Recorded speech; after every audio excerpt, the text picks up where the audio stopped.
What do you get when a Grammy-winning music mogul, secret tapes, drug mules, and federal agents all collide in a courtroom? A legal drama so wild, it feels like a Netflix original.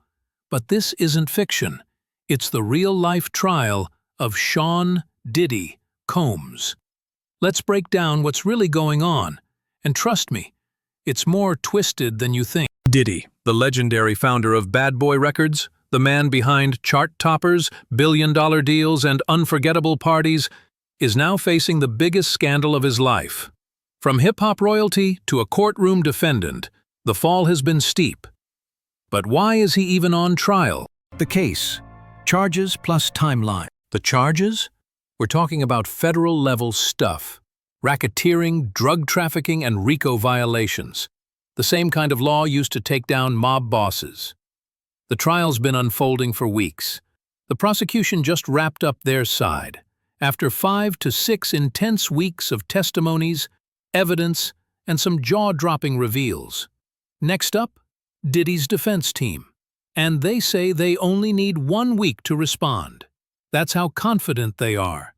Or maybe how little they think the case really holds up. Prosecution versus defense. So what exactly is the prosecution saying? They claim Diddy ran a criminal enterprise, using personal assistants, runners, and even former athletes to move illegal drugs, launder money, and silence witnesses. They've built their case around co-conspirators, RICO style, targeting not just Diddy, but everyone in the alleged inner circle. The defense, on the other hand, is painting Diddy as a successful entrepreneur being targeted by opportunists and overzealous prosecutors. They argue there's no real evidence tying him directly to any criminal behavior, and that the government is reaching. Key witness, Brendan. One of the biggest shocks came when Brendan, a former Syracuse basketball player and assistant to Diddy, took the stand. Was he a drug mule? Well, sort of. He testified that he moved drugs for Diddy up to 6 to 10 times, including cocaine and pills, but claimed he didn't know it was illegal. Problem? He's college-educated, comes from a well-off family, and already had a prior state drug charge. That charge magically disappeared once he agreed to testify. Yep, the feds dropped his case, cleaned his record, and put him on the witness stand. And while prosecutors tried to make him seem like an innocent kid who got caught up in something bigger than him, many watching weren't buying it. Courtroom bombshells. And then there were the freak-off tapes. Yep, that's what they were called in court. Apparently, these were graphic videos allegedly showing wild parties and criminal behavior involving Diddy and others. Only the jury and key court personnel got to see them, but the audio was heard by some in court. Reports say Diddy could be heard giving disturbing commands. Court officials quickly lowered the audio feed, but not before jurors saw and heard enough to look visibly shocked and disgusted. Jury drama.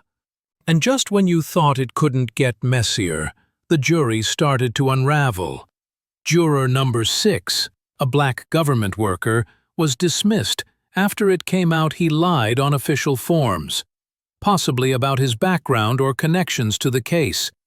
Diddy's team tried to spin it as racial bias, but the judge shut that down quick. Turns out, it was purely about honesty and conduct, and it may even come back to haunt the juror at his day job. Juror number 7, meanwhile, was someone Diddy's team wanted gone, possibly because he seemed repulsed by the tapes, but the judge kept him on. So yeah, even the jury is part of this circus. What the public is saying. Outside the courtroom, the public and media are buzzing. Podcasts are covering the case non-stop. People are debating whether Brendan was a pawn, a snitch, or a hero. Many fans feel Diddy is being set up, while others say this trial is finally pulling back the curtain on years of unchecked power and toxic behavior. The law. What is RICO? Quick breakdown. What's RICO? RICO stands for Racketeer Influenced and Corrupt Organizations Act. It lets prosecutors charge people not just for crimes they commit, but for crimes committed by the group they lead or benefit from. So, even if Diddy didn't personally sell a single pill, if they prove he ran the operation, he's on the hook. Where the case stands. Right now, we're at a critical turning point. The prosecution has rested tomorrow, the defense begins next week, and they say it'll take just 5 to 7 days to make their case. After that, the jury gets the case, and based on what they've seen and heard, it could go either way. What's next?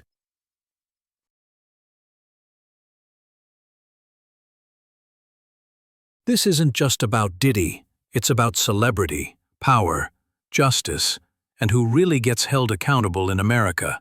Stay tuned.